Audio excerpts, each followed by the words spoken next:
بسم اللہ الرحمن الرحیم۔ السلام علیکم ناظرین، پچھلی ویڈیو میں ہم نے دیکھا کہ مولا علی علیہ السلام نے تخلیق کائنات کے راز کیسے آشکار کیے۔ ہم نے آسمانوں کی تعمیر اور فرشتوں کی عبادت کا منظر دیکھا، لیکن آج ہم آسمانوں سے زمین کی طرف آ رہے ہیں۔ یہ خطبہ صرف تاریخ نہیں بلکہ توحید اور سوشل آرڈر کا وہ ڈاکیومنٹ ہے جو امیر المومنین علی علیہ السلام نے جنگ صفین سے واپسی پر ارشاد فرمایا۔ اس عظیم خطبے کو سمجھنے کے لیے ہم اسے 4 اہم حصوں میں تقسیم کریں گے۔ پہلا، ایمان اور یقین کی طاقت۔ دوسرا، جاہلیت اور اینزائٹی یعنی بے چینی۔ تیسرا، رسول صلی اللہ علیہ وآلہ وسلم اور قرآن کی ہدایت۔ اور چوتھا، اہل البیت علیہ السلام کا کردار اور بیلنس۔ سب سے پہلے امام علی علیہ السلام خطبے کا آغاز اللہ کی حمد سے کرتے ہیں، لیکن ایک الگ انداز میں۔ آپ فرماتے ہیں، میں اللہ کی حمد کرتا ہوں، اس کی نعمت کی تکمیل چاہتا ہوں، اس کی عظمت کے آگے جھک کر تسلیم کرتا ہوں اور اس کی نافرمانی سے امن کی امید رکھتا ہوں۔ میں اس کی مدد طلب کرتا ہوں کیونکہ صرف وہی کافی ہے۔ یہاں غور کریں، مولا علی علیہ السلام نے فرمایا کہ صرف اللہ کافی ہے، لیکن آج ہم اینزائٹی کا شکار کیوں ہیں؟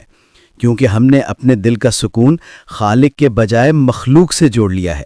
ہم نے اللہ کو چھوڑ کر غیر محفوظ چیزوں کو سہارا بنا لیا ہے، کبھی کسی انسان کو، کبھی دولت کو اور کبھی دنیاوی سٹیٹس کو۔ امام حقیقت بیان کرتے ہوئے آگے فرماتے ہیں، جسے اللہ ہدایت دے وہ گمراہ نہیں ہوتا، جس کا اللہ دشمن ہو جائے اسے کوئی پناہ نہیں ملتی، جس کو اللہ سہارا دے وہ کسی کا محتاج نہیں رہتا۔ اس کے بعد مولا نے ایمان کو ڈیفائن کیا۔ آپ نے فرمایا، میں گواہی دیتا ہوں کہ اللہ کے سوا کوئی معبود نہیں۔ میری یہ گواہی اپنی سچائی کے امتحان سے گزری ہوئی ہے، اور یہ میرے لیے ان فتنوں کے مقابلے میں ذخیرہ رہے گی جو ہمیں گھیر لیتی ہیں۔ مولا نے یہاں ایمان کو ذخیرہ کہا ہے۔ آخر کیوں؟ کیونکہ جب انسان پر برا وقت آتا ہے تو دنیا کی دولت کام نہیں آتی، صرف یہ یقین کام آتا ہے کہ میرا اللہ مجھے دیکھ رہا ہے۔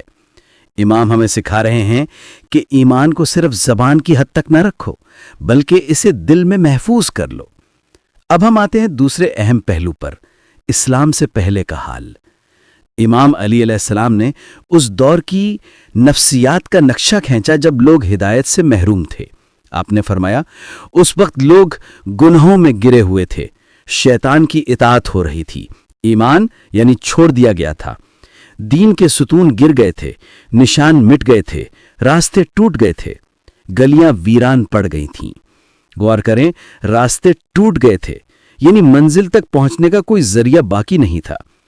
امام مزید فرماتے ہیں، لوگ سرگرداں، جاہل اور گمراہ ہو چکے تھے، جیسے کوئی اچھے گھر میں ہو مگر برے ہمسایوں کے درمیان۔ نیند کی جگہ بے چینی تھی اور آرام کی جگہ آنسو۔ یہ ڈسکرپشن دراصل ایک سٹیٹ آف اینزائٹی ہے۔ جب سوسائٹی سے ہدایت چلی جاتی ہے تو سکون ختم ہو جاتا ہے۔ یہ ہمیں بتاتا ہے کہ دین کے بغیر انسان صرف گمراہ نہیں ہوتا بلکہ وہ ذہنی طور پر ٹوٹ جاتا ہے۔ پھر اس اندھیرے میں تیسرا انقلاب آیا۔